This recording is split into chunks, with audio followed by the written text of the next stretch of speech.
SLBC సొరంగ మార్గంలో ప్రమాద స్థలికి 40 మీటర్ల దూరంలో రెస్క్యూ టీమ్స్ సహాయక చర్యలు ముమ్మరంగా కొనసాగుతున్నాయని నాగర్ కర్నూలు జిల్లా కలెక్టర్ బడావత్ సంతోష్ కుమార్ తెలిపారు. టన్నెల్లో చిక్కుకున్న వారి జాడ కోసం అత్యాధునిక పరికరాలతో అన్వేషణ కొనసాగుతోందన్న కలెక్టర్తో మా ప్రతినిధి స్వామికిరణ్ ముఖాముఖి. సొరంగ మార్గంలో సహాయక చర్యలు కొనసాగుతున్నాయి. ఇప్పుడే మరో టీం కూడా ఎన్డీఆర్ఎఫ్ సంబంధించిన టీం వెళ్ళింది. సో ఏం జరుగుతుంది, ఈ రోజు అప్డేట్ ఏంటి, కలెక్టర్ని అడిగి తెలుసుకుందాం. సార్ చెప్పండి, ఈరోజు మరో టీము పంపించారు. నిన్న రాత్రి వచ్చినటువంటి టీం ఏం అప్డేట్ ఇచ్చింది చెప్పండి. సో బేసిక్గా మనకి నిన్న రాత్రి టీం వెళ్ళినప్పుడు ఏమంటే మనము టన్నెల్ బోరింగ్ మిషన్ అనేది క్రాస్ చేయగలుగుతాం. సో టన్నెల్ బోరింగ్ మిషన్ తర్వాత నేను ఇంతకుముందు చెప్పినట్టు ఒక 40 meter stretch it is full of mud, ఒక స్లడ్జ్ లాగా ఉంది. సో అది 4-5 మీటర్స్ ఎత్తులో ఉంది అండ్ ఇటు సైడ్ టన్నెల్ బోరింగ్ మిషన్ ఉంది. సో మనం కొంతవరకు టన్నెల్ బోరింగ్ మిషన్ క్రాస్ చేసినా కూడా ఆ మడ్ అనేది అక్కడ కాలు పెట్టి నడవడానికి లేదు. సో అది దిగిపోయే ఛాన్స్ ఉంది, అది మనము క్రాస్ చేయలేకపోతున్నాం. సో దానికి ఈ ఎన్డీఆర్ఎఫ్ టీము, నిన్న వెళ్ళిన టీము, అంతకుముందు వెళ్ళిన టీము, ఆర్మీ టీం కూడా వాళ్ళు ఏం సజెస్ట్ చేశారంటే ఒక మన ఫిషింగ్ బోట్స్ ఉన్నాయి కదా, ఆ బోట్స్ తీసుకొని దాని నుంచి మనం వెళ్ళడానికి ట్రై చేస్తాం. అది పెట్టుకొని ఇంతకుముందు ఆల్మోస్ట్ 1 కిలోమీటర్ వెనక ఉండే, ఇప్పుడు ఇదంతా క్రాస్ చేసి మనం వెళ్ళగలం. సో అది ట్రై చేస్తూ అట్లా వుడెన్ ప్లాంక్స్ కొన్ని అవి ట్రై చేస్తూ ఇంకా కొంచెం ముందుకెళ్ళి వాళ్ళతో కమ్యూనికేట్ చేయడానికి ట్రై చేయడానికి ఇప్పుడు ఒక టీం కూడా లోపలికి వెళ్ళింది. సో దానికి మనము ఈ ర్యాట్ మైనర్స్ ఎవరైతే ఉన్నారో మనం ఎట్లా చేయొచ్చు అనేది వాళ్ళ హెల్ప్ తీసుకుంటున్నాము. అక్కడ పనిచేసిన ఈ ప్రోబోస్కోప్ టీం హెల్ప్ చేసుకుంటున్నాము. నిన్న జియోలాజికల్ సర్వే ఆఫ్ ఇండియా కూడా లోపలికి వెళ్ళారు. కొంత వాటర్ సిపేజ్ ఉంది కాబట్టి అసలు ఏంటిది, ఎక్కడి నుంచి వస్తుంది, దాన్ని ఎట్లా అరికట్టాలనేది కూడా వెళ్ళారు. ఇప్పుడు మనకి national geological survey research institute వాళ్ళు కూడా వస్తున్నారు. సో వాళ్ళు కూడా ఒకసారి చూసేసి సో ఎట్లా ఇంకా ఫర్దర్గా పోవాలనేది మనం చూస్తాం. ఇప్పుడు ఈ టీము ఈ 40 మీటర్ ఏదైతే అది దాటితే దెన్ మనం వాళ్ళతో కమ్యూనికేట్ చేయడానికి ట్రై చేయొచ్చు, వాళ్ళని ఇమీడియట్గా రెస్క్యూ చేయడానికి ట్రై చేయొచ్చు. ఏదో అంటే సెల్ ఫోన్ చేస్తే ఒక అధికారి రింగ్ అయిందని చెప్పేసి నిన్న వచ్చింది. మనం ట్రాక్ చేయడం జరిగింది, అది వచ్చినప్పుడే మనము లొకేషన్ ట్రాక్ చేయడం జరిగింది. That is not inside that అన్నది, బయట ఉంది, బయట వాళ్ళ ఫ్యామిలీ దగ్గరే ఉంది. ఆ సెల్ ఫోన్ని మనం ట్రాక్ చేసి దాన్ని ఫోన్ చేసి మళ్ళీ పోయి ఆ ఫ్యామిలీకి అప్పగించడం జరిగింది. సో సెల్ ఫోన్ అనేది లోపల లేదు, దట్ ఈస్ రూల్డ్ అవుట్. ఇప్పుడు అంటే ఈ 24 గంటలు ఆల్రెడీ 36 గంటలు గడిచిపోయాయి. ఈ 24 గంటల్లో ఇంకా కొత్తగా ఏమేం చేయబోతున్నారు?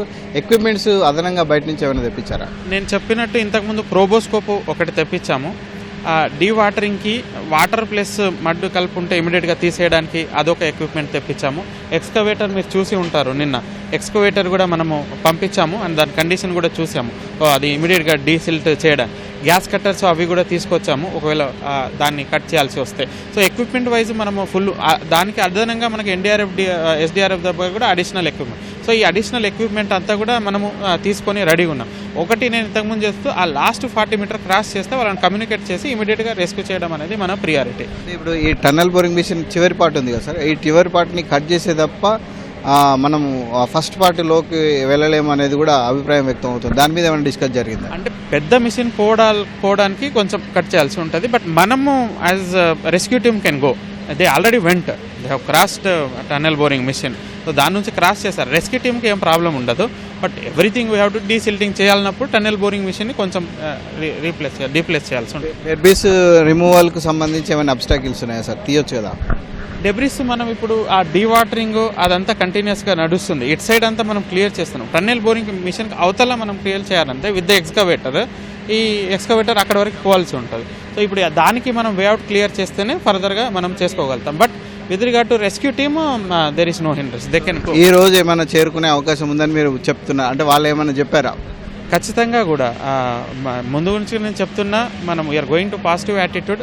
ఆ 40 మీటర్స్ ఆల్మోస్ట్ ముందు నుంచి కూడా మనం చూస్తే ఆల్మోస్ట్ ఇక్కడెక్కడో ఆగిపోయినాం 12 కిలోమీటర్స్. అవన్నీ దాటేసి మనం ఇప్పుడు ఆ లాస్ట్ 40 మీటర్ స్ట్రెచ్కి వెళ్ళగలిగాం. ఆ 40 మీటర్ స్ట్రెచ్ కూడా ఇప్పుడు వెళ్ళిన టీం కానీ ఇమీడియట్గా ఓవర్కమ్ చేస్తుంది, అక్కడ వాళ్ళతో కమ్యూనికేట్ చేయడానికి అవుతుంది అనేది మనం హోప్ఫుల్గానే ఉన్నాం. ఎస్, ఇది జిల్లా కలెక్టర్ చెప్తున్నారు. ఎట్టి పరిస్థితుల్లో ఏదైతే అడ్డుగా ఉన్నటువంటి 40 మీటర్ల ప్రాంతాన్ని మేము అధిగమించి టీబీఎం మిషన్లోకి ప్రవేశిస్తే వాళ్ళని చేరుకోవచ్చన్న ధీమాతో ఉన్నారు. ఇప్పటికీ అంటే రెస్క్యూ ఆపరేషన్స్ ప్రారంభమైనప్పుడు 11 కిలోమీటర్ల దగ్గరనే అది ఆగిపోయింది. లోకో ట్రైన్ కూడా వెళ్ళలేని పరిస్థితి ఉంది. ఆ పరిస్థితి నుంచి ఇప్పుడు 13.98 వరకు దాదాపుగా వెళ్తున్నారు. ఇక మిగిలిన 40 మీటర్స్ను క్రాస్ చేసి టీబీఎం మిషన్ చేరుకోవడమే లక్ష్యంగా పనిచేస్తున్నామని చెప్తున్నారు. దానికి సంబంధించి అందరి నిపుణుల సహకారాలు సూచనలు తీసుకుంటున్నాము. ఎట్టి పరిస్థితుల్లో ఈరోజు ఏమైనా మెరుగైన ఫలితాలు వచ్చేటువంటి అవకాశం ఉందని చెప్పేసి ఆయన ఆశాభావం వ్యక్తం చేస్తున్నారు. కెమెరామెన్ శ్రీనివాస్తో స్వామికిరణ్, ఈటీవీ న్యూస్, మహబూబ్ నగర్.